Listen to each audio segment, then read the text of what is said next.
আসসালামু আলাইকুম প্রিয় দর্শক, আজকে আমরা চলে আসছি নালিতাবাড়ি উপজেলা শেরপুর সদর।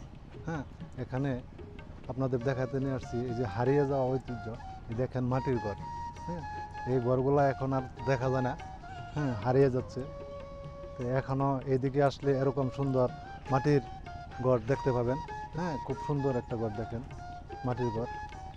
গ্রামীণ সমাজে মাটির ঘর শুধু বাসস্থান নয়, এটি ঐতিহ্য, প্রাকৃতিক সম্পদের সমন্বয় এবং স্থানীয় সংস্কৃতির প্রতীক। এই ঘরগুলোর নির্মাণশৈলী, উপকরণ এবং ব্যবহারিক সুবিধা গ্রামীণ জীবনযাত্রার সাথে ওতপ্রোতভাবে যুক্ত। মাটির ঘর প্রাকৃতিক উপাদানে তৈরি হওয়ায় পরিবেশের জন্য ক্ষতিকর নয়। এটি কার্বন ফুটপ্রিন্ট কমিয়ে দেয়। মাটির ঘর গ্রীষ্মে শীতল এবং শীতকালে গরম থাকে। প্রাকৃতিকভাবে তাপমাত্রা নিয়ন্ত্রণ করে বলে বৈদ্যুতিক খরচ কম হয়।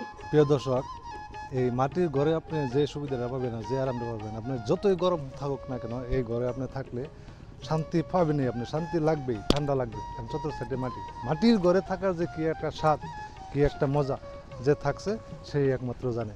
বলতে গেলে আপনি এই মাটির ঘরটাকে এয়ার কন্ডিশন বলতে পারেন।